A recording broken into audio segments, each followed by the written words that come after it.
네, 오늘 보실 말씀은 사도행전 15장 1절부터 6절까지 말씀 먼저 보도록 하겠습니다. 우리 자리에서 다 일어나셔서 화면에 나오는 말씀 한 절씩 교독하겠습니다. 먼저 1절부터 6절 한 절씩 교독합니다. 어떤 사람들이 유대로부터 내려와서 형제들을 가르치되 너희가 모세의 법대로 할례를 받지 아니하면 능히 구원을 받지 못하리라 하니 바울 및 바나바와 그들 사이에 적지 아니한 다툼과 변론이 일어난지라. 형제들이 및 그 중에 몇 사람을 예루살렘에 있는 사도와 장로들에게 보내기로 작정하니라. 그들의 교회의 전송을 받고 베니게와 사마리아로 다니며 이방인들이 주께 돌아온 일을 말하여 형제들을 다 크게 기쁘게 하더라. 이르러 교회와 사도와 장로들에게 영접을 받고 모든 일을 말하며 바리새파 중에 어떤 믿는 사람들이 일어나 말하되 이방인에게 할례를 행하고 모세의 율법을 지키라 명하는 것이 마땅하다 하니라. 사도와 장로들이 이 일을 의논하러 모여. 좀 건너뛰어서요 19절 20절 우리 한 목소리로 같이 읽도록 하겠습니다. 이방인 중에서 하나님께로 돌아오는 자들을 괴롭게 하지 말고 다만 우상의 더러운 것과 음행과 목매어 죽인 것과 피를 멀리하라고 편지하는 것이 옳으니 아멘. 우리 앉으실 때 말씀에 은혜 받으세요. 인사하면서 앉겠습니다. 말씀에 은혜 받으세요. 아멘. 예루살렘 총회의 결의란 제목으로 말씀을 나누겠습니다. 우리 지난주에 나누었던 말씀처럼 사도 바울이 이제 1차 선교 여행을 마치고 파송을 했던 이제 그 수리아 안디옥 교회로 돌아왔습니다. 그때 돌아왔을 때 이 안디옥 교회 안에 굉장한 갈등, 굉장한 논쟁이 일어나고 있었어요. 어떤 유대인들이 찾아와서 예수를 믿어도 할례를 받고 율법을 지켜야지 구원을 받는다, 이렇게 가르치고 주장했던 사람들이 있었기 때문에 그렇습니다. 이 논쟁이 잘 해결이 되지 않았는데 예루살렘 교회에 이것을 좀 해결해 달라고 위임을 하게 되는데 그 내용과 과정들이 오늘 읽은 본문의 내용들입니다. 결론적으로 말씀을 드리면 이 갈등을 통해서 교회는 한층 더 성숙해지는 신앙으로 자라가게끔 됩니다. 이 말씀에 담겨있는 의미, 또 이 말씀을 통해서 우리에게 주시는 교훈이 뭔가를 그래서 좀 생각해 보려고 하는데요. 1절을 좀 보시면 이 문제가 어떻게 시작했는가를 여기서 기록합니다. 어떤 사람들이 유대로부터 내려와서 형제들을 가르치되, 유대로부터 내려왔다는 얘기는 예루살렘에서부터 왔다는 얘기고요, 파송받지 않았음에도 불구하고 자기들이 파송을 받고 왔다, 이렇게 사람들에게 지금 이야기를 했다는 겁니다. 그래서 뭘 가르쳤냐면 모세의 법대로 할례를 받지 아니하면 능히 구원을 받지 못하리라. 할례를 받아야 구원을 받는다고 가르치는 그 유대인들이 안디옥 교회에 찾아오면서부터 논쟁이 막 벌어지기 시작을 했던 겁니다. 그 전까지는 예수를 믿는 사람들이 전부가 다 유대인들이었습니다. 유대인들만 예수를 믿었기 때문에 이런 문제가 아예 없었습니다. 다 할례를 받고 다 율법을 지키던 사람이었기 때문에 전혀 문제가 되지 않았는데 바울과 바나바가 복음을 이방인에게 전하기 시작하면서 생각지 못했던 이런 문제가 막 벌어진 거예요. 지난주에 바울이 전했던 설교의 그 세 가지 핵심에 대해서 제가 설명을 드리지 않았습니까? 그 세 가지 핵심의 전부 모든 내용들은 예수를 믿어야만 구원받는다는 거예요. 우리를 위해서 죽으신 예수님을 믿으면 구원을 받는다라고 전했고, 이방인들은 그 복음을 믿고서 예수님을 믿게 됐습니다. 그런데 유대인들이 볼 때는 그게 아니었던 거죠. 예수를 믿는다고 하긴 하는데 할례도 안 받았고 율법도 지키지 않아요. 자기들과 너무너무 다른 사람들인 거예요. 이질적인 사람들이니까 이 사람들을 하나님의 백성으로 받아들일 수 없다, 이렇게 생각을 했던 거죠. 충분히 그럴 수 있지 않겠습니까, 여러분? 직장에서도 나중에 들어온 사람이 아무리 능력 있고 뭔가 좀 뛰어나다고 일을 잘한다 할지라도 먼저 들어온 사람들의 입장에서 보면 이게 좀 별론 것 같은 거예요. 마음에 안 들잖아요. 그래서 이거 하라 저거 하라 막 잔소리를 하게끔 돼요. 쌍둥이도 1초간 먼저 나온 아이가 막 큰 소리를 치잖아요. 자기 형이라고 막 큰 소리 치는 것처럼 먼저 믿은 유대인들 입장에서는 이 이방인들의 믿음이 내키지가 않은 거예요. 그러던 차에 할례와 율법을 강요하면서 이것이 올바른 복음이다라고 주장하는 율법주의자들이 딱 등장을 합니다. 이 사람들이 바울이 전도한 그 지역만을 막 따라다니면서 할례와 율법을 막 강요했는데 이게 굉장히 큰 문제가 돼요. 바울이 열심히 말씀의 씨를 뿌리고 복음의 씨를 뿌려서 교회를 딱 세워놨는데 이 사람들이 뒤따라오면서 엉뚱한 복음을 얘기하는 거예요. 그러니까 막 믿음이 흔들리잖아요. 그래서 믿음이 흔들리다 보니까 다시 유대교로 돌아가는 사람들이 막 생겨나기 시작했습니다. 교회가 무너질 상황 가운데 처한 거죠. 이 일이 얼마나 심각했던지 갈라디아서를 보면 우리가 알 수 있는데요. 거기 그 갈라디아서 초반부에 첫 부분에 이런 내용이 나와요. 우리가 전한 복음 외에 다른 복음을 전하면 저주를 받을 것이다. 이렇게 아주 강력하게 경고의 말씀을 합니다. 다른 복음, 할례를 강요하는 것은 복음이 아니다, 이단이다 이거예요. 온전한 복음이 아니다 이런 얘기예요. 그리고 그 일은 예수님이 세운 교회를 무너뜨리는 것이기 때문에 저주를 받을 것이다. 이렇게 아주 심각한 일이라고 지금 이야기를 합니다. 이 논쟁이 안디옥 교회 안에서 벌어져가지고 굉장히 막 심각한 문제가 됐는데 해결이 안 되는 거죠. 그 안에서 해결이 안 되니까 자기들을 파송했던 모 교회, 예루살렘 교회 사도들에게 이 문제를 좀 판결을 내려달라고 위임을 하게끔 됩니다. 그래서 그 내용, 그 과정들이 지금 우리가 읽었던 그 본문의 내용인데, 위임을 딱 받고 예루살렘 교회가 장로들과 사도들을 다 모았습니다. 그래서 함께 모여가지고 서로 의논합니다. 그러면서 하나님의 뜻을 찾아가기 시작했어요. 이 일은 예수 믿는 사람, 이방인이 예수를 믿고 할례를 받아야 되느냐 안 받아야 되느냐, 이 문제는 뭐 한두 사람이 해결할 수 있는 문제가 아니잖아요. 여러 사람, 여러 사도들이 다 같이 모여가지고 머리를 맞대고 의논을 하면서 방법을 막 찾아가기 시작했습니다. 여러분 좀 이상하지 않습니까? 이 문제가 그렇게 중요한 문제라면 어떻게 해결을 하는 게 맞을까요? 열심히 하나님께 기도하고 하나님께 응답을 들은 다음에 그걸 갖고 얘기하는 게 맞는 거 아니겠습니까? 우리 생각에는 그렇게 생각되는데 이들은 사도와 장로가 모여서 함께 의논하면서 방법을 찾아가기 시작했어요. 만약에 모세가 있었더라면 당연히 하나님께 물어봤을 거예요. 그리고 하나님이 주신 대답을 듣고 그 대답을 전달했을 텐데, 예루살렘 사도들은 함께 모여서 의논합니다. 하나님의 뜻을 찾아요. 그래서 이상하게 보이는 거예요. 자기들의 생각을 가지고 하나님의 뜻을 찾는 것처럼 보여서 참 이상한데, 여러분 여기서 우리는 뭘 발견할 수 있냐면요, 구약과 신약의 결정적인 차이점을 보게 됩니다. 신약은 예수님을 믿는 사람들에게 성령을 보내주시지 않았습니까?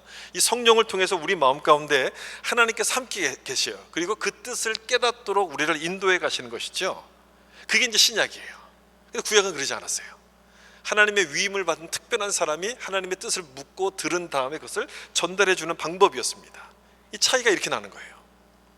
그렇다고 뭐 물론 기도하지 말고 하나님께 물을 필요가 없이 내 마음대로 결정해도 된다, 이런 뜻은 아닌 거죠. 당연히 기도해야 되지만 하나님의 뜻을 알려주시는 방법이 신약에 내려오면서 달라졌다는 거예요. 구약에서처럼 음성을 딱 들려주실 때까지 마냥 거기에 엎드려서 기다리기보다는 성령을 통해 말씀을 깨닫게 하심으로 어떤 길이 옳은가를 우리 스스로 분별하도록 하나님이 인도해 가신다는 거예요. 이게 이제 신약에 오면서 달라진 점이거든요. 근데 여러분 여기서 주의할 게 있겠죠. 내 혼자 그렇게 할 때, 내 혼자 그렇게 생각하고 결정한다면 실수할 수가 있으니까 어떻게 해야 되냐면, 믿음의 사람들과 함께 모여서 기도하고 서로 의논하고 대화하는 과정 속에서 그걸 찾아가야 된다는 거죠. 그 과정을 통해서 하나님의 뜻이 무엇이고 무엇을 하길 원하시는지를 우리로 하여금 구체적으로 알도록 그렇게 만들어 가시는 거예요. 그래서 제가 얼마 전에도 교회 신앙생활할 때 혼자가 아니라 연합이 중요하다고 말씀드리는 것이 여기서 또 한 번 우리가 확인하게끔 되는 거죠. 혼자서도 기도할 수 있지만 다른 사람과 함께 기도하고 교제하고 대화를 나눌 때 내가 깨닫지 못했던 하나님의 뜻을 발견할 수 있도록 성령께서 우리를 인도해 가시는 거예요. 개인적인 문제도 그런데 여러분 교회 공동체의 문제라면 어떻겠습니까? 그건 더 그래야 되는 것 아니겠습니까? 그래서 교회 역사, 교회사를 보면 아주 중요한 문제가 있을 때마다 총회, 다 같이 모이는 회의, 총회로 모였습니다. 그러니까 오늘 본문이 첫 번째 총회로 볼 수 있는 거예요. 첫 번째 공의회, 공식적인 총회, 그래서 공의회라고 볼 수가 있고, 이런 논쟁이 생길 때마다 교회는 모여가지고 의논했고 해결했고, 그 내용들을 쭉 모아놓은 것이 우리가 알고 있는 교리라고 부르는 것들입니다.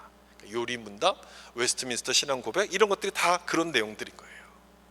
그래서 여러분들도 어려운 일이 혹시라도 생긴다면 나 혼자 해결하려고 하지 마시고요, 믿음의 사람들과 함께 기도하고 의견을 묻고 대화하는 과정 속에서 하는 것이 굉장히 중요해요. 나보다 믿음이 더 성숙한 사람의 의견을 듣다 보면 내가 생각지 못한 방향으로 성령께서 인도해 주시는 것을 우리가 깨달을 수 있기 때문에 그렇게 되는 것이죠. 그리고 이 갈등을 지금 갈등이 벌어진 이 본문의 내용을 보다 보면 또 한 가지 생각하게 되는 게 뭐냐면, 우리는 이런 갈등을 만나면 힘들다는 생각을 먼저 하지 않습니까? 그런데 꼭 그렇지 않다는 것을 이 본문을 통해서 우리가 확인할 수 있어요. 이걸 잘 보시면요, 이 문제로 인해서 힘든 건 있었지만 이들의 신앙이 한 차원 더 업그레이드 되기 때문에 그래요. 제가 조금 전에 교회 역사에서부터 이 공의회가 많았었다고 말씀드리지 않았습니까? 예수님의 신성에 대한 문제가 있을 때 모여갖고 회의했고, 신성 문제를 교리로 확정해요. 인성에 대한 문제가 있을 때 그랬고요, 삼위일체에 대한 문제가 있을 때 그랬어요. 문제가 생기면 물론 힘든 것이지만 힘든 것으로 끝나지 않고 우리의 신앙을 한 차원 더 이렇게 성숙시키는 기회들이 되었다는 거예요. 이 본문도, 오늘 본문도 보세요. 15장 10절을 보시면 베드로가 지금 하는 말이거든요. 그런데 지금 너희가 어찌하여 하나님을 시험하여 우리 조상과 우리도 능히 매지 못하던 멍에를 제자들의 목에 두려워하느냐, 이렇게 말씀합니다. 할례를 강요하는 것은 멍에를 매는 것과 똑같다, 이런 얘기거든요. 멍에, 여러분 멍에는 누구에게 이렇게 매주는 겁니까? 소나 말, 짐승에게 매주는 거잖아요. 일을 시키기 위해서 매는 건데 율법을 강요하는 게 그것과 똑같다는 거예요.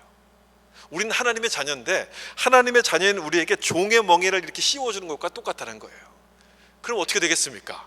하나님의 자녀가 아니라 종이라면 혼나지 않으려고 열심히 일하겠죠. 쫓겨나지 않으려고 열심히 일을 할 겁니다. 어찌 보면 믿음이 더 좋아 보이기도 하지만 그건 믿음으로 하는 게 아니라 어쩔 수 없어서 하는 거예요. 쫓겨나기 싫어서 하는 거예요. 그런데 여러분, 거꾸로 종이 아니라 자녀라고 한다면 어떻게 됩니까? 쫓겨날 염려가 있습니까? 없습니까? 없죠. 그 말을 안 들어요. 하라 그래도 안 해요. 반대하기도 합니다. 불평하기도 합니다. 누구 믿음이 더 좋아 보입니까? 여러분, 종입니까? 자녀입니까? 종의 믿음이 훨씬 더 좋아 보여요. 그렇지만 그 믿음이 진짜인가 가짜인가는 어려운 일이 딱 부딪히면 드러나게 돼 있어요. 집안에 어려운 일이 딱 생겼다고 생각해 보세요. 정말 집안을 흔드는 어려운 문제가 딱 닥친다고 하면 누가 끝까지 남아 있을까요? 그 집에요. 종일까요? 자녀일까요? 자녀죠. 자녀가 끝까지 남아 있어요. 자녀들은요, 불평할 때도 있고 반대할 때도 있지만 아버지인 거예요. 종에겐 주인이지만 우리에겐 아버지이기 때문에 절대 그 집을 떠날 수가 없어요. 그래서 종은 어떻게 합니까? 문제가 생기고 힘들면 그냥 떠나가요. 그게 도망가는 거예요. 다시 말하면 똑같이 순종을 해도 종은 두려운 마음에 억지로 하는 것이지만 자녀들은 사랑하는 마음에서 나오는 진짜 순종을 하게끔 된다는 것이죠. 지금 이 문제가 바로 그 갈림길, 어디로 갈 것인가를 선택하는 갈림길에 딱 놓이게 만든 거예요. 구약에서부터 쭉 배워왔던 율법을 강조하는 종의 믿음에 머물러 있을 것인지, 아니면 하나님의 뜻을 깨닫고 순종하는 자녀의 믿음으로 업그레이드 할 것인지를 선택하는 그 갈림길에 이렇게 딱 놓여 있게 만든 거죠. 그러므로 여러분, 우리에게 찾아오는 문제들, 어려움들을 너무 힘들게만 보시지 마시고요, 내 믿음을 업그레이드 시키는, 성숙시키는 기회로 보셔야 돼요. 기회라고 보셔야 돼요. 요즘 코비드와 또 이 경기 인플레이션 때문에 여러분 얼마나 힘든 시간들을 보냅니까? 물건을 사는 우리도 힘들고 물건을 파는 분들도 힘들고 장사하시는 분들은 더 많이 힘들고. 여러분, 그래도 다행인 건 뭔지 아세요? 나만 힘들지 않고 다 힘들다는 거예요. 그나마 그게 조금 위로가 돼요. 다 같이 힘든 거예요. 만약 이런 상황 가운데서 믿음을 가진 사람이라면 여러분, 이 어려운 일을 어떻게 볼까요? 어떻게 대할까요? 멍해로 볼까요? 이 어려운 일을요? 아니면 기회로 볼까요? 당연히 기회로 보지 않겠습니까? 하나님께서 이 상황 속에서 나에게 무엇을 말씀하시는가, 하나님의 뜻을 찾게 될 겁니다. 그게 바로 자녀의 믿음이에요. 종의 믿음이 아니라 자녀의 믿음. 여러분들도 그렇게 생각하셔야 됩니다. 오늘 본문을 보시면서도요, 이 사건에 도대체 지금 살고 있는 나하고 무슨 상관이 있어? 예루살렘 총회의 결의가 나하고 무슨 상관이지? 그렇게 생각하실 것이 아니라, 우리가 어려운 일을 만나게 될 때 하나님의 뜻을 찾고 성숙한 믿음으로 나갔던 이 사람들의 모습을 보면서 그 모습을 배우라고 주시는 말씀이구나, 이렇게 보셔야 되는 겁니다. 기회로 보셔야 돼요. 우리에게 주시는 모든 말씀은 내 삶 속에서 적용하라고 주시는 말씀인 거죠. 우린 편안하면 절대로 진지한 생각을 하지 않습니다. 편안하면요, 하나님을 절대 생각하지 않아요. 문제가 생기고 힘들어야지만 하나님을 생각하고 우리 자신을 돌아보기 때문에 오늘 본문의 그 예루살렘 총회의 모습은 우리를 인도하시는 하나님의 방법이 무엇인가를 우리 가운데 보여주시는 말씀인 거죠. 이렇게 문제가 생겨서 예루살렘 교회를 이 모든 문제를 위임했죠. 이 예루살렘 총회가 이 문제를 논의하기 위해서 많은 사람들이 모여서 얘기를 합니다. 베드로도 이야기하고 또 야고보도 얘기하고 많은 사람들이 얘기해요. 그리고 한 가지를 결정합니다. 그 중간에 있었던 과정들은 여러분이 15장을 읽어보시면 될 것 같고요. 결의 내용을 좀 보면 이렇게 되어 있어요. 15장 20절. 다만 우상의 더러운 것과 음행과 목매어 죽인 것과 피를 멀리하라고 편지하는 것이 옳으니, 이렇게 결의를 합니다. 이방인들에게 율법과 할례를 강요하지 말고 이런 것들을 조심하라고 권면하기로 결정을 딱 합니다.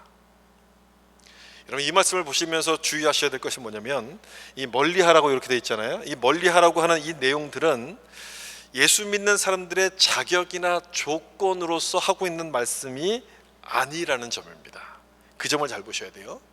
이렇게 하면 예수 믿는 성도가 된다라고 말씀하는 내용이 아니라는 것이죠.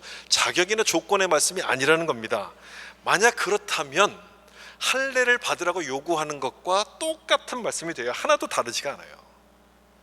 따라서 이 결정의 의미는 뭐냐면, 이런 것들을 하지 않음으로써 믿는 자로서 구별된 삶을 살아야 된다는 것을 강조하려는 말씀인 거예요. 조건이 아니라 구별됨을 위해서 주신 결정, 이걸 기억하셔야 된다는 거예요. 구별됨, 이걸 설명하고 있다는 것을 기억해야 돼요. 이게 좀 비슷해 보이는데 엄청난 차이가 있습니다. 다시 20절을 보시면 여러분, 이러한 것들을 멀리하라 이렇게 되어 있잖아요.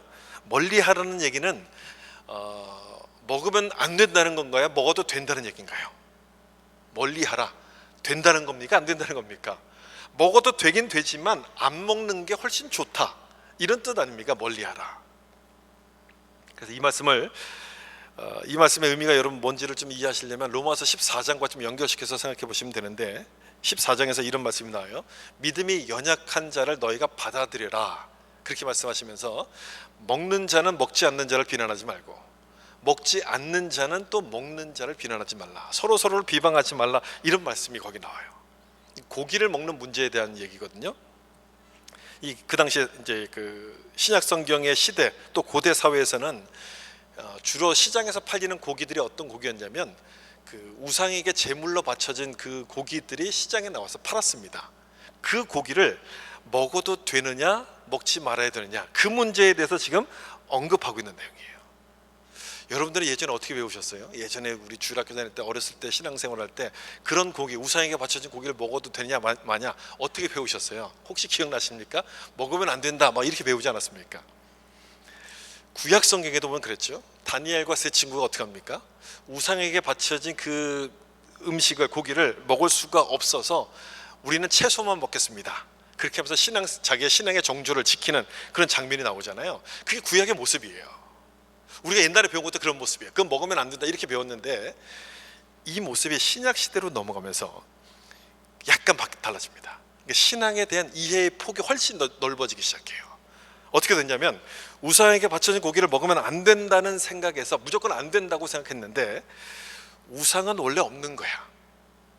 원래 없는 거니까 거기에 바치든지 뭘 하든지 아무 상관이 있습니까? 없습니까? 상관이 없는 거잖아요. 상관이 없으니까 이걸 못 먹을 이유가 없다는 데까지 믿음의 이해의 폭이 이렇게 넓어지기 시작했습니다. 근데 문제는 뭐냐? 모든 사람이 똑같이 그렇게 생각을 하면 괜찮겠지만 그렇게 생각을 하지 않는 사람들이 있었던 거예요. 아직도 믿음이 연약해서 먹으면 안 된다는 사람이 있었기 때문에 바울이 뭐라고 얘기했냐면, 그런 사람을 위해서, 믿음이 연약한 사람을 위해서는 먹지 말라, 이렇게 권면을 한 것인데, 오늘 이 본문 예루살렘 총회의 결의 내용이 바로 이것과 똑같은 거예요. 그것과. 그래서 이 말씀을 조금 더 쉽게 풀어서 설명하면 이런 거예요. 우상에게 바친 고기를 먹음으로써 믿음이 연약한 자가 시험에 빠질 수가 있기 때문에 우리는 절제해야 된다, 가능하면 먹지 말라, 이렇게 얘기를 하는 거예요. 우리가 다 먹을 수 있어요. 뭐든지 다 먹을 수 있지만 그렇게 하지 말고 참으라, 이런 뜻의 결이에요. 이해가 되시죠, 여러분? 우리 인생이 얼마나 길다고, 하고 싶은 거 다 하면서 살아야지, 얼마나 참으면서 살면 무슨 재미가 있겠습니까? 물론 그렇게 생각하는 사람들도 있겠죠. 하고 싶은 대로 다 해야 된다라고 생각하시는 분들도 있어요. 왜 멀리하라, 이 멀리하라고 말하고 왜 하고 싶은 대로 하지 말라고 말씀하겠습니까? 그러면 이게 무슨 뜻일까요? 내 인생은 내 것이 아니라 누구의 것이기 때문에? 하나님의 것이기 때문에 그렇게 하라는 얘기예요. 내 인생이 하나님의 것임을 나타내기 위해서는 내가 원하는 대로 사는 것이 아니라 하나님이 원하시는 대로 살아야 되는 것이에요. 그래서 절제가 필요하다는 거예요. 내 인생이 하나님의 것임을 나타내기 위해서. 그게 구별 아니겠습니까? 구별되는 것. 그래서 이 말씀은 조건으로 주시는 것이 아니고 자격으로 주시는 것이 아니라 구별을 말씀하는 건데, 여러분이 신약 성경에 나오는 이런 내용들을 쭉 보면서 또 구약에 나오는 말씀들을 보면서 그것을 구분해낼 수 있어야 돼요. 그걸 구분해내야지만 성숙한 믿음이 되는 거예요. 근데 그걸 모르면 어떻게 되느냐? 그걸 구분하지 못하면 이 말씀을 구별이 아니라 조건이라고 보기 시작합니다. 그러니까 나는 이런 걸 해, 난 이런 걸 안 먹어, 근데 저 사람은 먹어, 저 사람은 잘못이야, 비난하기 시작하는 거예요. 조건이 되면 다른 사람을 막 비난하기 시작해요. 똑같이 지키기는 지키지만 그 동기가 완전히 달라지는 거예요. 조건으로 보면서 남을 비난하기 시작하고 또 다른 율법을 나 스스로 만들어가기 시작합니다. 1980년대 신앙생활 하신 분들은 아마 기억하실지 모르겠어요. 한국에서 한참 교회가 막 부흥하고 있을 때였는데 그때 분위기가 딱 이 모습과 같습니다. 제가 지금 설명드렸던 그 모습과 똑같아요. 그때는 어떤 문제가 이 고기를 먹는 문제하고 비슷했냐면 주일 성수 문제였어요. 그 당시의 신앙 수준에서는 주일 성수가 내가 표현할 수 있는 가장 최고의 방법이었거든요. 이거를 해야만 구원받은 사람이다 라고 생각을 그 당시에는 그렇게 했어요. 이걸 해야지만 내가 구원받은 사람이야, 이렇게 생각했어요. 그래서 주일날에는 절대 돈도 쓰지 말고 오직 예배만 드리고 교회에서만 살아야 된다, 이렇게 가르쳤습니다. 그러니까 돈을 쓰면 안 됐어요. 그 당시에는요. 집이 먼 사람은 어떡합니까? 버스를 타야 되는데 어떡합니까? 걸어가거나 아니면 토요일에 와서 자요. 교회에서 자고 아침에 새벽 기도부터 시작해서 이제 오전 예배, 오후 예배, 저녁 예배까지 드리고 깜깜해진 다음에 집을 가야지 저 사람은 믿음이 참 좋은 사람이야, 이렇게 생각을 했어요. 지금 생각해 보면 참 율법적인 모습이 많이 있는 거지만 그때는요 그걸 분별할 만한 능력이 없었어요. 그때는요 예수 믿는 자에게 주신 계명들, 이런 것들, 이렇게 하라고 말씀하시는 이런 것들이 우리 자신이 누군가 정체성을 나타내라고 주신 말씀이었는데 이거를 조건으로, 자격으로 우리가 그렇게 오해를 했던 거예요. 그러니까 그걸 갖고 남을 많이 판단했습니다. 제 주일날 뭐 사 먹었대요. 이게 주일학교 아이들이 늘 선생님께 고자질하는 내용이었어요. 딱 교회 오자마자 쟤 뭐 사 먹었어요. 아까 선생님 기도할 때 쟤 눈 떴어요. 이렇게 막 이제 일러요. 예. 여러분 기도 시간에 눈 떠요. 눈 떴어요라고 이르면 그 아이는 그걸 어떻게 봤을까요? 자기도 눈 떴으니까 본 거 아니겠습니까? 예. 이제 이해가 되시는 것 같군요.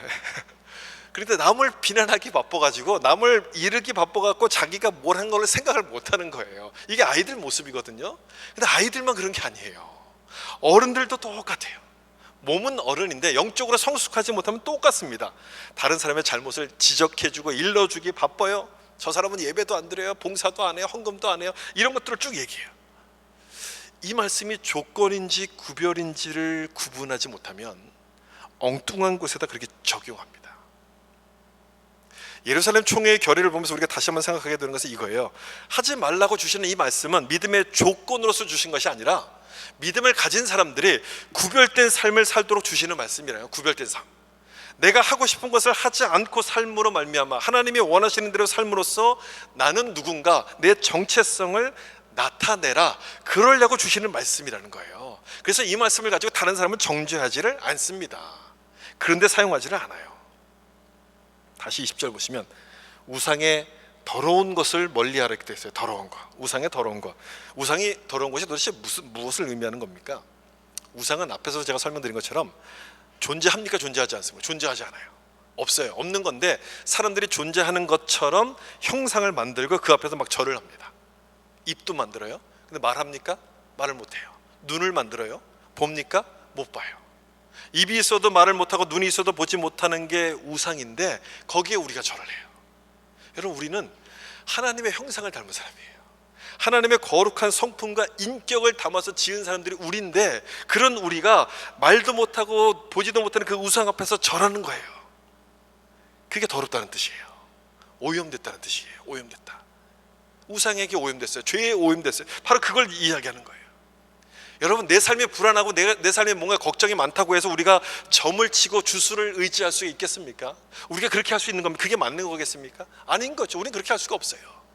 합리적인 이성, 합리적인 인격을 가진 우리가 비합리적인 주술을 의지한다면, 기대려고 한다면 그게 바로 이렇게 오염됐다는 뜻인 거예요. 잘못인 건데, 따라서 세상 사람들은 그렇게 한다 할지라도, 세상 사람은 그렇게 해도 그리스도인들은 그렇게 하지 않습니다. 왜 안 합니까? 내 인생의 주인이 누구이기 때문에? 하나님이시기 때문에. 우리 인생의 주인은 하나님이심을 내가 믿기 때문에 내가 하고 싶은 대로 하고 살지 않고 그 모습을 통해서 세상과 다른 구별된 모습을 나타내는 거예요. 그래서 이 말씀은 한다 안 한다 조건을 말하는 것이 아니라 그리스도인의 정체성을 나타내는 구별되려는 말씀으로 우리가 받아들여야 돼요. 이해해야 돼요. 정체성을 말하는 말씀이에요. 내가 이걸 하지 않음으로써 내 인생의 주인은 내가 아니라 하나님이심을 스스로 이렇게 확인해 가라는 말씀이라는 거예요. 그러니 이 말씀을 갖고 어떻게 남을 정죄합니까?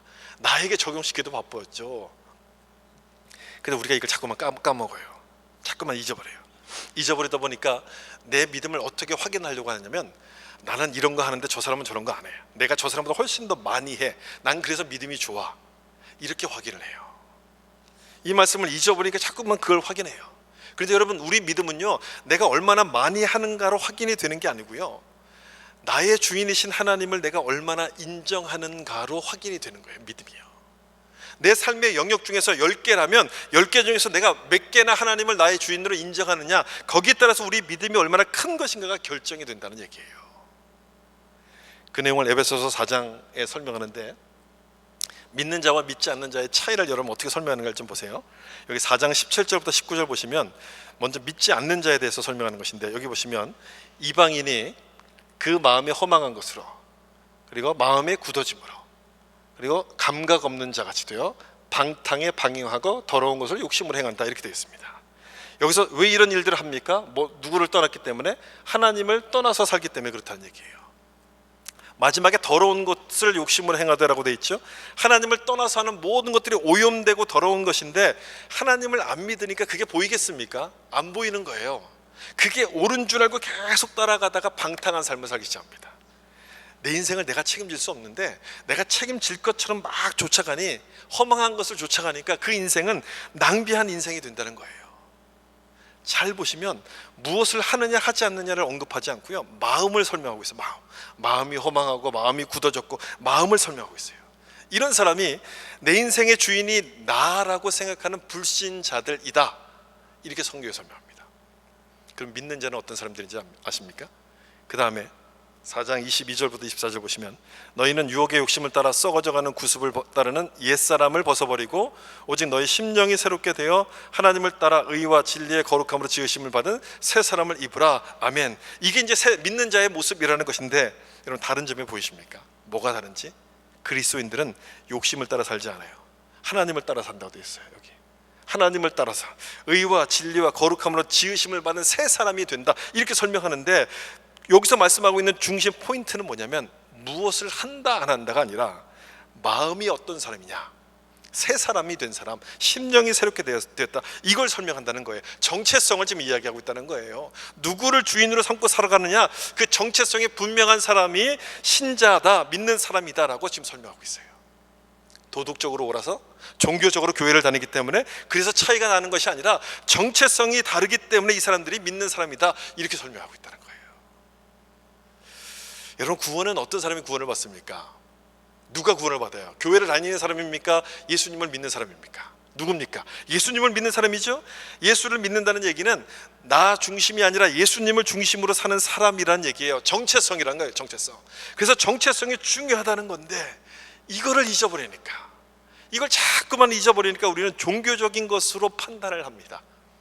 주일 성수해야 하네, 헌금을 해야 하네, 봉사를 해야 하네, 이걸로 판단하는데, 여러분 다시 말씀드리지만 그런 계명들은 조건으로서 우리에게 주신 것이 아니라 내 인생의 주인이 하나님이신 것을 확인하라고, 그래서 구별된 삶을 살라고 주셨다는 것임을 여러분 기억하셔야 돼요. 조건이 아니에요. 구별된 삶을 살라고 주신 말씀이라는 거예요. 그래서 이 말씀이 어디로 그 다음에 이어지는지 아십니까? 아주 유명한 에베소서 5장 18절의 말씀으로 이어져요. 같이 한번 읽어보겠습니다. 술 취하지 말라, 이는 성령의 충만함을 받으라. 아멘. 술에 취하면 왜 방탕하게 됩니까? 방탕은 낭비하다는 것이거든요. 왜 방탕합니까? 내가 주인이라서 그래요. 술 취하면 내가 주인, 술 취한 사람은 내가 주인으로서 살기 때문에 방탕한 삶을 살지만 성령으로 충만하면 누가 주인이 됩니까? 하나님이 주인이 되시는 거예요. 그래서 성령께서 하나님의 뜻을 깨닫고 내가 뭘 해야 될지를 알도록 인도해 가세요. 그런 사람이 방탕하게 살겠습니까? 방탕할 수가 없어요. 따라서 예수 믿는 우리에게 중요한 것은 뭐냐면 내가 얼마나 종교적인가, 내가 얼마나 도덕적인가가 아니고 성령으로 충만한가, 이 부분이 중요하다는 거예요. 성령으로 충만한가, 내가 누군지를 알고 있느냐, 그 정체성이 굉장히 중요하다는 것인데, 오늘 본문 예루살렘 총회에서 결의한 내용이 바로 그 부분을 설명하고 있어요. 우상의 더러운 것을 멀리하라, 멀리하라.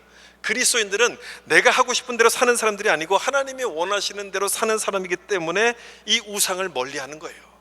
나를 자랑하기 위해서도 아니고요, 나를 드러내기 위해서도 아니라 하나님을 사랑하기 때문에, 하나님을 사랑해서. 이걸 잊어버리면 우리 믿음은 종교화되기 시작하고요, 구별되라고 주신 말씀을 다른 사람을 정죄하는데 조건으로 사용하기 시작합니다. 그렇게 되지 않도록 성령의 충만을 받으라, 이렇게 말씀하는 거예요. 성령의 충만을 받으라. 여러분, 성령의 충만하면 열매가 맺혀지지 않습니까? 열매 9가지 열매가 맺혀져요. 갈라디아서 5장에서 설명하는 것처럼 성령의 9가지 열매가 맺혀지는데, 여러분 기억나십니까? 기억나는 대로 한번 해보세요. 사랑과 희락과 화평과 오래 참음과 자비와 양선과 충성과 온유와 절제. 다 맞추시네. 어떻게 다 기억하셨어요? 이 9가지가 생겨요. 9가지. 그런데 이 9가지 중에 주일 성수 있습니까, 없습니까? 없어요. 11조 있습니까, 없습니까? 새벽기도 있습니까, 없습니까? 없어요. 그런 내용이 하나도 없어요. 그런 게 없으니까 안 해도 되는구나, 그게 아니고요. 없다고 해서 안 해도 된다는 그런 얘기가 아니라 당연히 해야 되는 것이죠. 당연히 해야 되는데 그런 일이 전부가 아니라, 그런 일을 통해서 이런 열매를 맺는 데까지 나아가야 된다는 것을 말씀하고 있다는 거예요. 이런 열매를 맺기 위해서 그런 일들이 필요하다는 것을 말씀하고 있다는 거예요. 어디에 강조점이 있는가를 여러분 잘 보셔야 돼요. 우리가 누군가 하는 그 정체성을 잊지 말라는 말씀이에요. 우리의 정체성이 굉장히 중요하다는 얘기예요. 똑같이 교회를 다니고 똑같이 기도를 하고 똑같이 전도를 하지만 그거를 조건으로 여기는 사람과 하나님을 사랑해서 하는 사람은 전혀 다른 거예요. 성령의 9가지 열매가 맺혀요. 근데 한쪽은 전혀 열매가 맺히지 않아요. 이제 여러분, 그게 어떻게 다른 것인가를 좀 구분하실 수가 있을 거예요. 그게 아니면, 그걸 구분하지 못하면 우리 믿음은 율법을 의지했던 그 유대인들처럼 종의 신앙에 그냥 머물러 있을 겁니다. 종의 신앙. 다른 사람과 비교함으로써 내 믿음을 확인하려고 하고 그들의 잘못을 정죄함으로써 내 의를 자꾸만 드러내고 자랑하려고 할 거예요. 여러분이 만약 다른 사람의 잘못이 자꾸만 보이고 그걸 비난하고 나와 비교한다면 아직 내 신앙이 종의 신앙에 머물러 있구나, 빨리 여러분 판단하셔야 돼요. 그걸 빨리 판단하시고 뭘 구하셔야 되냐면 성령의 충만함을 구하셔야 돼요. 성령의 충만함. 내 믿음이 종의 믿음에서부터 자녀의 믿음으로 성숙해지도록 성령의 충만함, 나를 중심으로 사는 것이 아니라 하나님을 중심으로 살도록 이 성령의 충만함을 구하셔야 돼요. 예루살렘 총회의 결의 내용이 바로 그걸 말합니다. 우리가 성령으로 충만하면 남의 잘못을 지적하지 않거든요. 아직 저 사람은 연약해서 그런 거야, 그래 이해해줘요. 왜 참아요? 그들도 하나님이 사랑하는 사람이라고 생각하고서 그들을 비난하지 않아요. 그리고 더 중요한 이유, 비난할 수 없는 더 중요한 이유는 뭐냐면 나도 저 사람들보다 나을 게 없다는 것을 깨닫기 때문에 그래요. 그게 성령 충만한 사람의 특징이에요. 나도 똑같은 사람, 그러니 어찌 저 사람들을 비난할 수가 있겠습니까? 비난할 수가 없어요. 그런데 그럼에도 불구하고 정말 뭔가 이렇게 비난하고 싶은 사람이 보일 때가 있지 않습니까? 아무리 생각해도 어떻게 저렇게 살까? 어떻게 저렇게 신앙생활을 할까? 내 생각으로, 내 이해는 전혀 이해할 수 없는 그런 사람들을 여러분 가끔 볼 때가 있어요. 그래서 그런 사람들 보면서 뭔가 이렇게 한 소리 해주고 싶을 때가 있잖아요. 이것만큼 내가 꼭 얘기해 줘야지. 꼭 그런 때가 여러분 있지 않습니까? 그럴 때 어떻게 하느냐? 그냥 참으셔야 돼요. 그냥 두셔야 돼요. 그냥 내버려 두셔야 돼요. 그냥 무관심하라, 모른 척하라, 그런 뜻이 아니라 그냥 참아주면서 기다리라, 이런 뜻인 거예요. 그렇게 참고 기다리는 것이 비난하고 정죄하는 것보다 훨씬 더 성숙한 거예요.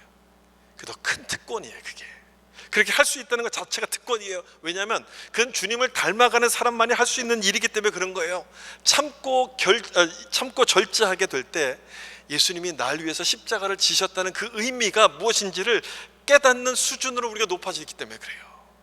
참고 절제하게 될 때 예수님이 날 참으셨구나 하는 것을 깨닫는 수준으로 우리 믿음이 달라지기 때문에 그렇다는 거예요. 참으셔야 돼요, 여러분. 참고 마음속으로 기도해 주셔야 돼요. 비난은 아무나 할 수 있지만 참고 절제하는 것은 아무나 못해요. 주님을 닮아가는 성숙한 사람만이 할 수 있습니다. 여러분, 우리 믿음이 그런 성숙한 믿음으로 되어야 되지 않겠습니까? 성숙한 믿음으로 자라가야죠. 예루살렘 총회에서 결의한 내용이 바로 그걸 설명하는 거예요. 우상을 멀리 함으로써 내 삶의 주인이 누구인지를 확인하라, 이렇게 말씀하는 것이고, 그 하나님의 말씀을 나를 자랑할 조건으로 삼지 말고 구별된 삶을 위해서 주신 것임을 기억하라, 이렇게 말씀하고 있습니다. 그러니 예루살렘 총회의 결의사항에 지금 나와 무슨 상관이 있을까? 그렇게 말할 수가 없는 거죠. 그때 결정한 것이지만 지금도 우리 가운데 영향을 미쳐주는 그런 말씀이에요. 내가 지금 어떻게 살아가야 될 것인가 하는 그 길을 이 말씀을 통해서 우리가 확인해 볼 수 있는 것이죠. 여러분, 그렇게 오늘 주신 말씀처럼 내 삶의 주인이 하나님이심을 믿고 구별된 삶을 사셔서 성숙한 믿음을 이루어가실 수 있기를 예수님의 이름으로 축원합니다. 기도하겠습니다.